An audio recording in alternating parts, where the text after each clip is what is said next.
আসসালামু আলাইকুম। আমি পুষ্টিবিদ শায়লা পারভিন পপি, কাজ করছি পপুলার ডায়াগনস্টিক সেন্টার চারসারা নারায়ণ শাখাতে। আজ আমি আপনাদের ডায়াবেটিস রোগীদের হাইপোগ্লাইসেমিয়া হলে কি হয় এবং তৎক্ষণাৎ কী করতে হবে সে সম্পর্কে বলবো। ডায়াবেটিস একটি বিপাকজনিত রোগ। ডায়াবেটিস রোগে আমাদের ইনসুলিন হরমোন সিক্রেশন কমে যায় বা ঠিকমতো কাজ করতে পারে না।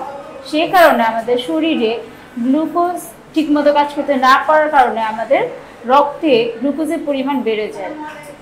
ডায়াবেটিস রোগীদের জন্য ডায়াবেটিস যেহেতু সারা জীবনের রোগ, এটা কখনো সারে না, এটাকে আমাদের নিয়ন্ত্রণে রাখতে হয়। তাই ডায়াবেটিস রোগীদের হাইপোগ্লাইসেমিয়া এবং হাইপারগ্লাইসেমিয়া সম্পর্কে প্রপার নলেজ থাকতে হবে।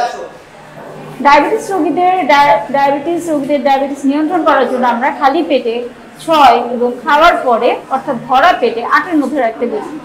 কিন্তু এই খালি পেটে যদি 2.5-এর নিচে চলে যায় তখন কিন্তু হাইপোগ্লাইসেমিয়া হয়।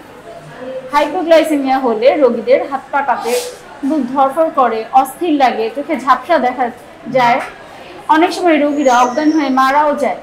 তাই হাইপোগ্লাইসেমিয়া হলে তৎক্ষণাৎ আমাদের এই ডায়াবেটিস রোগীদের 1 গ্লাস পানিতে 3 চামচ গ্লুকোজ বা সুগার অ্যাড করে খাওয়াতে হয়। দেখা যায় যখন ডায়াবেটিস রোগীদের এই হাইপোগ্লাইসেমিয়া হয়, প্রথম থেকেই যদি তারা সচেতন থাকে যে হাত পা কাঁপতেছে, মুখ ধড়ফড় করতেছে, অস্থির লাগতেছে, চোখে ঝাপসা দেখতেছে, তৎক্ষণাৎ যদি তারা খাবার খেয়ে ফেলে এটা কিছুটা রিকভার হয়। কিন্তু 2.5-এর নিচে চলে গেলে তখন কিন্তু তাদের অজ্ঞান হয়ে যাওয়ার সম্ভাবনা থাকে। তাই ডায়াবেটিস রোগীদের যাতে হাইপোগ্লাইসেমিয়া না হয় সেজন্য আমরা ডায়াবেটিস রোগীদের 3 ঘন্টা গ্যাপ দিয়ে খাবার খেতে বলি। অর্থাৎ সারাদিনের খাবারটাকে 3 বেলার খাবারটাকে ভেঙে 6 বারে খেতে বলি। যেমন সকাল 8টা বাজে যদি নাস্তা করে তার 3 ঘন্টা পরে মিড মর্নিং স্ন্যাক্স বা মধ্য সকালের একটা নাস্তা নিতে বলি।